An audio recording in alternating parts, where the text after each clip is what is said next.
Hi, and welcome to the New Selling of Sales podcast. I'm your host, Marty Holmes. Our goal is to showcase many of the great talents found in professional sales and sales education. We're all dedicated to changing the way the world sees sales, and we're determined to raise awareness of this wonderful career option. Join us as we chat with a variety of people with interesting stories to tell who are helping us to elevate the sales profession. So today, my guest is Barry Traylor. Barry is co-founder of Sales Mastery, a firm providing B2B research and wisdom, and CSO Insights, a sales effectiveness research and benchmarking firm, now a division of Korn Ferry. In addition to more than 40 years of professional selling experience, Barry has also been president of Miller Heiman and Goldmine, a well-known CRM application. Barry's conducted numerous seminars with hundreds of companies, including HP, Corning, Oracle, and Hitachi Data Systems, and he's been a keynote speaker at dozens of events. He currently writes the Sellers Challenge for CustomerThink.com, and in 2021, Barry was named an Accenture Luminary, one of 34 globally and one of only 2 recognized for sales strategy. And Barry is also a member of the SEF Advisory Board. We're calling this podcast A Passion for Sales. So welcome, Barry. Well, thanks, Marty. And that last part, being an advisory member for SEF, is probably the most important part. So, thank you for that. Yeah, we have a great group of board members, and we value everyone's input. Helps us do what we do. So let's kick off today. Let's start with a question. What drew you initially to the world of professional sales? Well, it's funny. I've probably 3 or 4 times at conferences, including once when I think Howard Stevens was presenting, where they ask folks, I know in one case he asked folks, how many of you growing up thought you wanted to be a salesman? And I'd raise my hand and I'd look around. There might be one other person who raised their hand out of like 200 or 300 people. It's like, what? Yeah. Growing up, my grandparents in San Francisco had a grocery store. And, when I was like 4 or 5 years old, I remember my grandmother, somebody would come into the store and I'd be standing in front of her and she'd have her, arms around me and give me like one of those noogie things on my head and say, this kid's a natural born salesman. And I thought that was the greatest thing in the world. And I thought that's what I would probably grow up to be. But, like every kid, what do you want to be when you grow up? Well, I want to be a fireman. Oh, well, you say that, but, that'll probably change.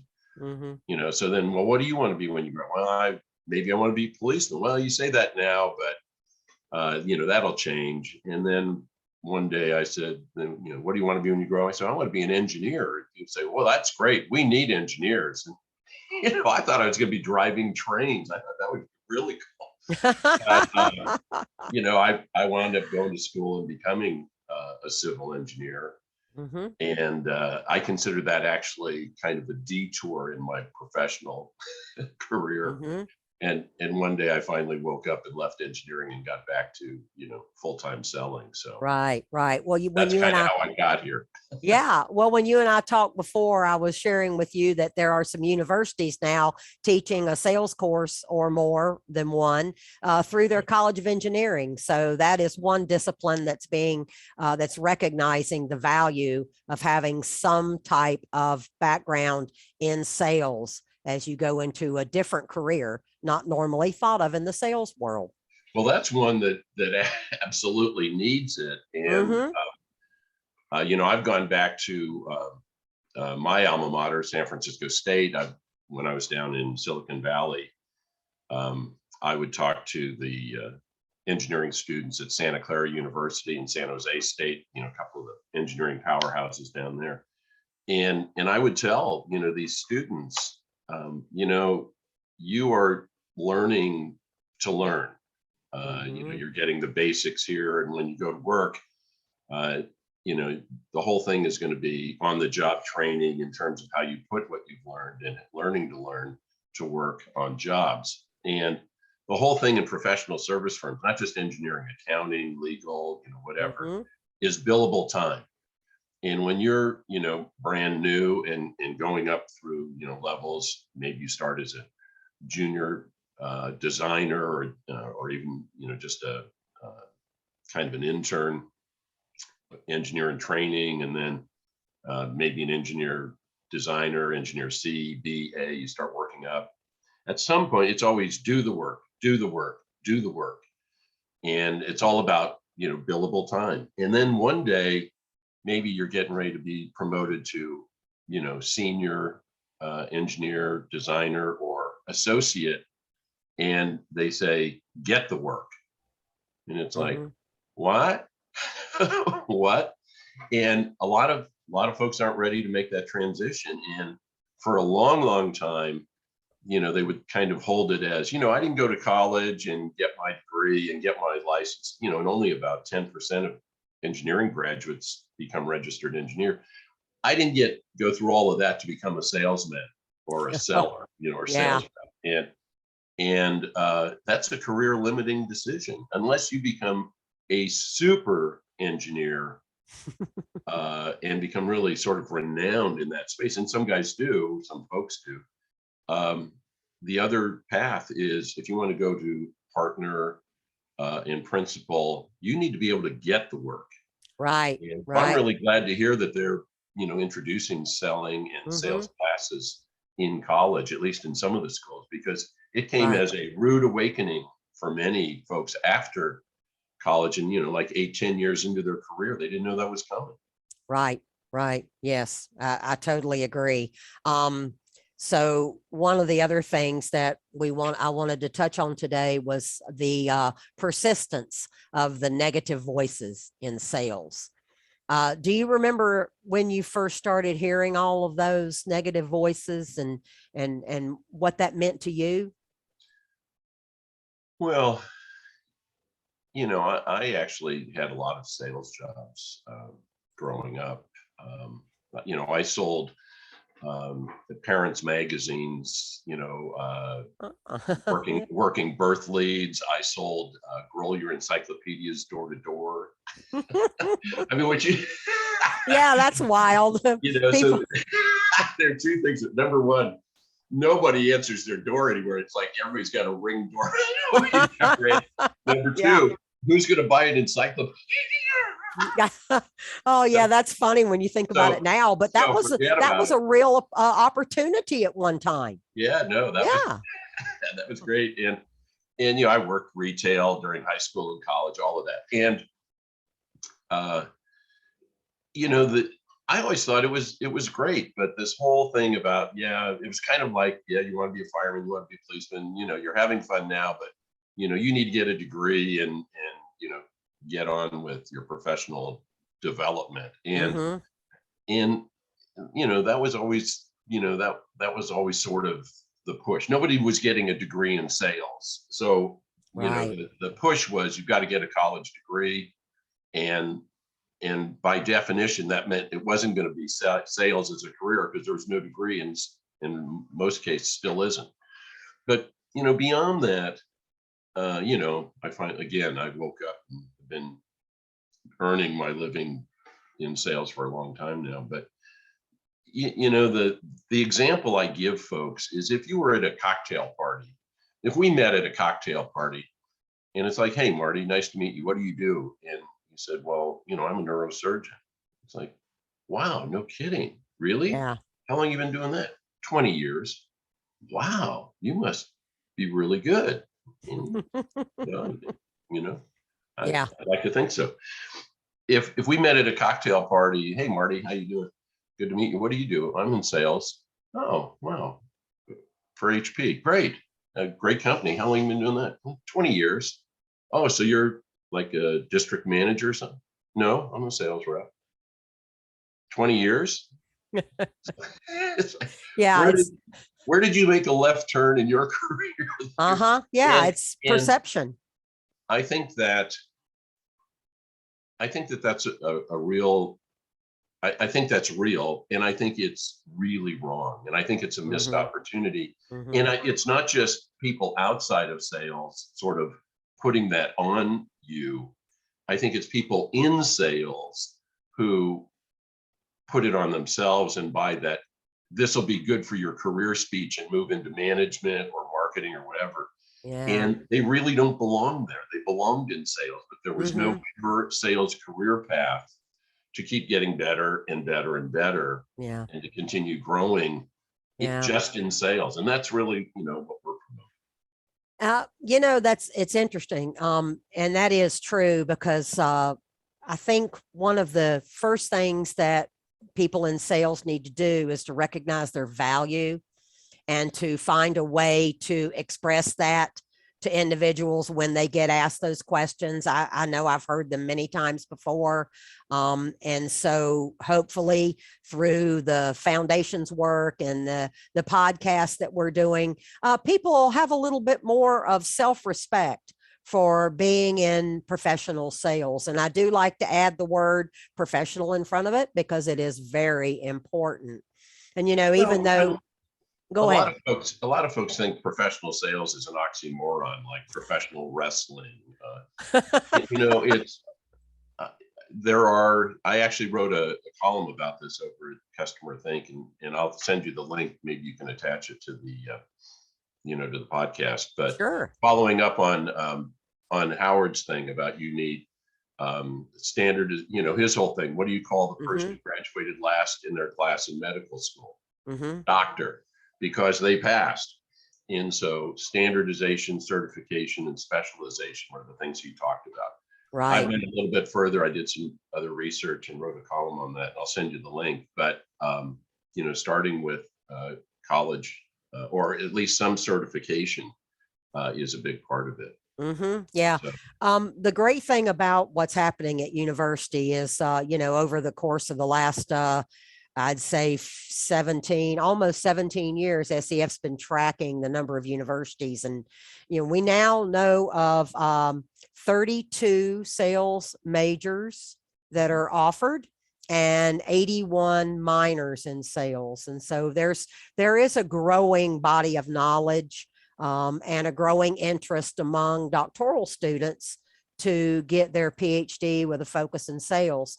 And there are so many job openings out there for sales professors, sales center directors. That's a real growing field. And we hope it continues to grow because I think that will increase the perception and the recognized value of what salespeople actually do. That's really important to us.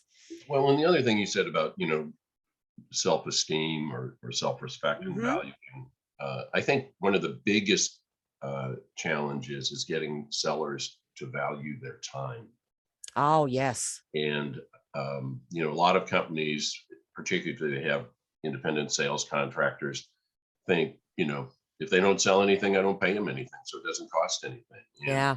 And you kind of get this notion that their time doesn't matter. And Mm-hmm. that's really the most valuable thing you have. And, there are all these crazy things, a golden rule, those that have the gold make the rules. And it's like, Yeah. well, those that have the gold have the gold.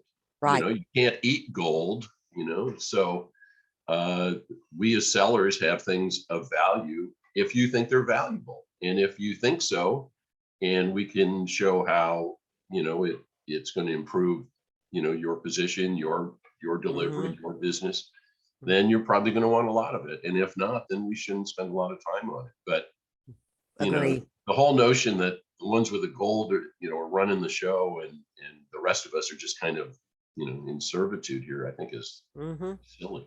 Mm-hmm. I have to totally agree with you on that, Barry. We're doing our best to help people understand the value, and I think with the current climate, everything that's going on in the world, people are learning to value their time more, and hopefully, leaders, managers will transfer that self feeling of their time to their employees, and recognize that a salesperson's time is valuable. I do know through some anecdotal comments with professors that I talk to that some of them are telling their students not to consider a job that is 100% commission anymore, because that is exactly what you're saying, that the company is not valuing their input and their time and what they're doing to elevate the company's perception in the marketplace. I think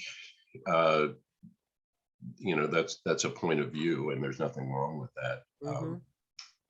I when I was like 18 was being interviewed for a job, and it was 100% commission, and I said, I don't know about that, Mm-hmm. and I thought the response was perfect. He said, so you'd like a base? And I said, well, yeah. And he said, whenever anybody puts a floor beneath you, they put a ceiling above you and four walls around Oh, that's interesting. you. And let Yeah. me just say that when I left engineering, we may talk about that before this is over. The only requirement for my next job was that be 100% commission. That was in 1981. And Uh-huh. I've in the last 40 plus, now going on 41 years, I think I probably had 3 years of salary, and that was only because our companies were acquired. Interesting. Yeah. Interesting. Yeah, that's a So I totally wouldn't different. I wouldn't get too far down that path. Yeah, yeah. Well, everybody has their own It's a point of view. concepts. Sure. Yeah, their own point of view. Exactly. Yeah. So one of the things that we were going to touch on was the transition you just mentioned from engineering. You want to share a little bit about that while we have a few minutes? Sure. For those of you who have never heard of Jim Rohn, Rohn, Mm-hmm. he had a huge impact on me. Many of you, I'm sure, have heard of Tony Robbins. Jim Rohn was, the guiding light, and had a huge impact. Really, the guy that trained Tony Robbins, and I've also met Tony. We've done some things together. But Jim talked about the day that turned your life around, and he's got a great story. If you go back and listen to his tapes, if you can. If you can find the tapes, and if you can find something that plays tapes, it's great stuff. In any event, for me, I was in engineering.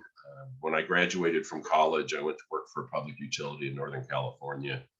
I was a field engineer in underground construction, and then I left that and went into the public sector and worked for a small municipality on the peninsula, and did that for a few years. And then I went into the private sector selling engineering design services into the public and private sector.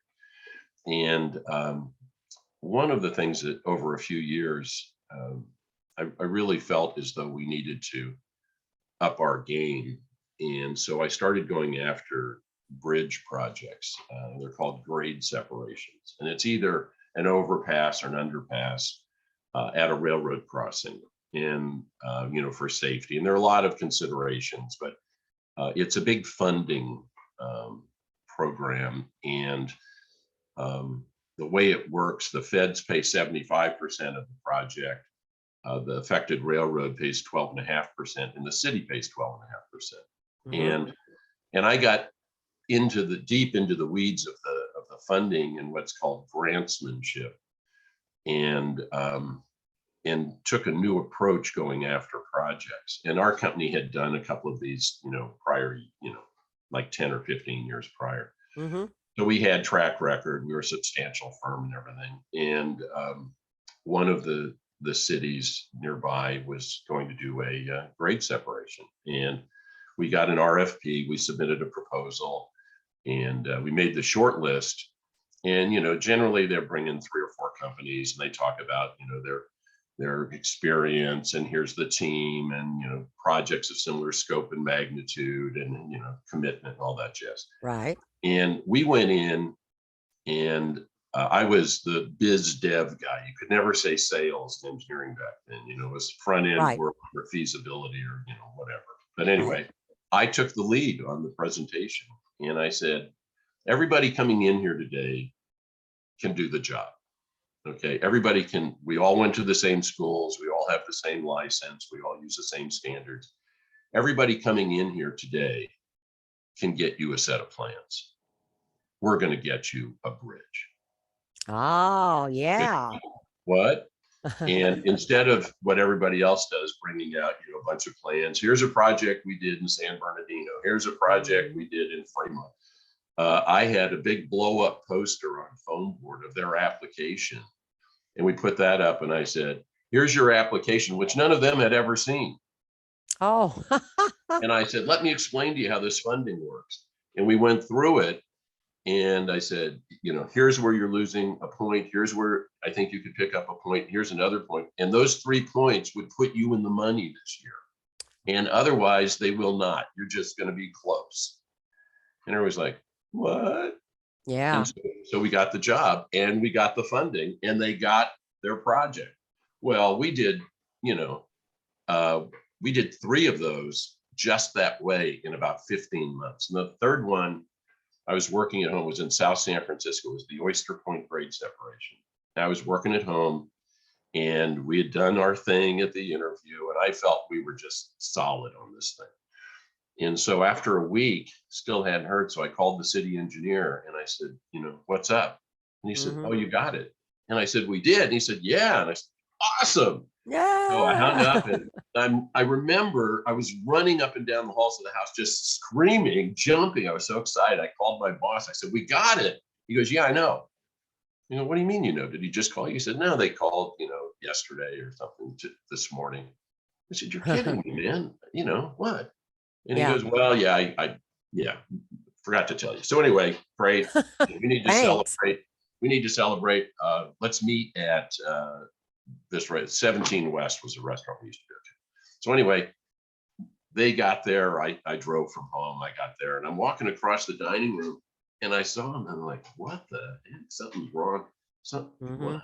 So I just sat down and started listening. And it was a big problem now that we had this project, now we've got like too much work. How are we going to, now what do we do? Yeah. We actually have to do this, It's like the dog that caught the car. And so I'm listening and it's like, yeah, okay, well, that's not a problem. So I ordered a bottle of champagne. I said, we need to have a toast here.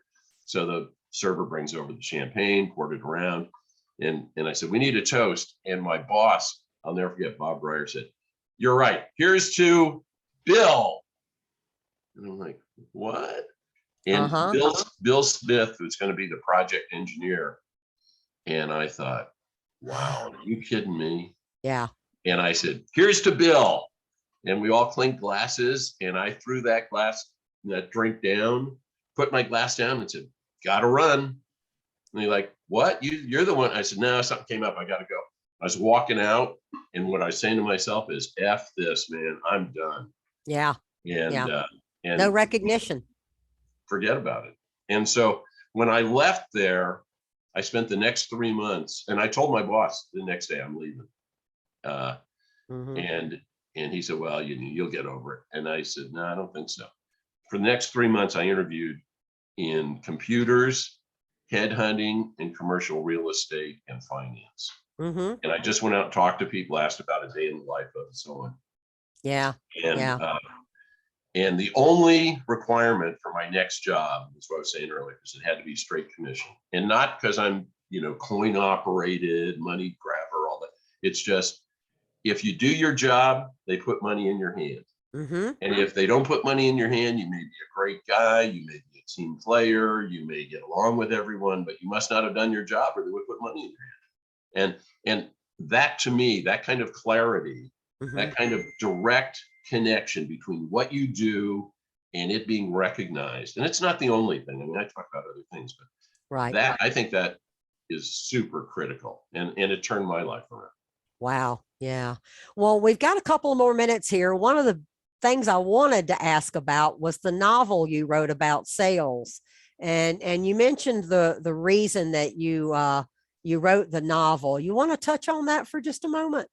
Sure, I'd love to. Sales Mastery came out 30 years ago, 1991. And I wrote it to create a hero in sales. And it's based on the work of Joseph Campbell. So if you're familiar with the hero's journey or hero of a Mm-hmm. thousand faces, power of myth, all of that's Joseph Campbell's work. And the reason I did it, two reasons. One reason I wrote a novel is it's a story, and you remember stories. I mean, Yes. you remember stories that you heard as a kid, even stories you Right. heard, because they have a beginning and a middle and an end, and you have an experience of it. When you read, sales books, people read them, and 2 weeks later they can't remember. Mm-hmm. Like Mm-hmm. swim with the sharks. There are 69 things you do. Yeah. How to. Yeah. So what's number 13? I have no idea. Tell me three of them. I have no idea. Anyway, so I wanted to create a hero. And the reason was, when you do see sellers in literature, in plays, in TV, they're always clowns. Right. They're buffoons, they're Right. dirt bags, they're losers. Willie Mm-hmm. Loman is the one that everybody's at least knows his name. And I just wanted to have one on the other side that was heroic. Bravo. Bravo. Yes. Well, before we close today, we had titled this podcast Passion for Sales. And we've talked about folks who need to have respect for their chosen profession, or for the sales profession if they just happened upon it. So you have any like tips for helping people find their own passion? I think it's believe in what you're selling first, I think would be really important. You have anything to add to that? Sure. Yeah, I do. I think you absolutely need to believe in what you're representing and selling. Mm-hmm. But uh, I think feeling good about the selling part is also important. Yeah. And I down here, I live in Palm Springs now. The real estate market is going bananas, as it is Right. in many places. And I was just talking to somebody about this the other day. When you buy a house, and I've owned a number of houses over the years, and I think when you walk. I think within 10 seconds of walking in a house whether it's the right house for you or not. You walk in and it's like, I'm home. This Yeah. is it. Yeah. And when you don't have that, you can walk through and kind of talk yourself into it. Maybe someday, whatever. But I think Mm-hmm. that first, this is it. I'm home. Is that kind of gut level connection is, I think, how people will know if they belong in sales. And if it's like, as so many people get either fall into sales because they didn't get another job, or they're offered an SDR or BDR role Mm-hmm. because it's a way to get started in the company, and then you can move into other areas. And I can't even tell you, I can't even count the number of people that I know. It's like, well, Oracle is a great company. You start in sales. You don't want to stay in sales, but it's a way to get into Oracle, and then you go, or it's a way to get into Salesforce or whatever. Mm-hmm. It's like, Mm-hmm. no, if that's how you Yeah. start, if that's how you start, that's great. If while you're there, it's like, dude, this is awesome. Yeah. I'm in, I'm solid. Then I think you found your passion. If you, however, even if you think you were born to sell, and once you finally get into a job and start doing it, go, man, this is a grind, then I don't think that's where your Mm-hmm. connection is. Mm-hmm. And I think when you do have that feeling, um, it's good. Yeah. You can do it for a long time. And the thing I would say, maybe, I know we're short on time. I'm going to maybe close on this, and you can, if you have anything else, you can ask. But I think that notion of doing it and loving it can keep you going. You can stay on the field a long time. Here's something I've never heard. I don't know what sport, any sport, mine was baseball, but whatever sport you grew up in, or that you're a fan of, professional sport. I have never, ever, ever heard a successful player say, man, I can't wait till my playing days are over for so I can start managing. I mean, I've just Right. never heard it. Right. And the thing that's great about sales is you can go that, sales mastery is the whole notion of lifelong learning and continuous improvement. And it's like, what if we just kept getting better and better and better? What would that look like? And Uh-huh. and to me, what it would look like is a better world. I think selling is about establishing and elevating relationships over time, playing win-win, bringing that to the world. And, I think it was Gallup did a survey on trustworthiness. They do Mhm. one on employee engagement. That's not the one I'm talking about. They do one on trustworthiness. And this is like 5 or 6 years old since I checked it last, but which probably means it was 10 or 12 years ago. But I think it was like 5 or 6. Number one were like doctors, and maybe number two were, ministers or something. Mhm. Tied for 19th place were sellers and politicians. And I think that's sad commentary. And I think it Yeah. reflects, this Yeah. negative self-talk and Yeah. negative image. My view of the world is if sellers were like in the top three, Mhm. bringing win-win to the world and Mhm. establishing and elevating relationships over time and getting better and better in the way that we Mhm. interconnect and connect and communicate with one. I think we'd have a better, different world. Well That's said. that's my purpose. Well said. Very well said. Well, Barry, I have really enjoyed our conversation today, and I think it'll be interesting for folks to review it. Just so everyone knows, you can find the video either on salesfoundation.org or on the Sales Education Foundation YouTube channel. And then you can listen to the podcast on Anchor and Spotify. So, Well, I Barry, hope they find it inspiring rather interesting. Is like the second worst thing oh, you could say about a date in high school. no, I love the word interesting. And I see it. There you go, Let's perception. hear it. I Yeah. see interesting as a positive thing because if it holds your interest, you're going to continue with it or finish Well, it in or that case, review it later. I hope they find it interesting. Yes, absolutely. Well, Barry, listen, thanks so much. And happy holidays to you and everyone listening or watching out there. We so value your viewership. Thanks again, Barry. Thanks, Marty. Happy holidays. Happy holidays. Bye bye.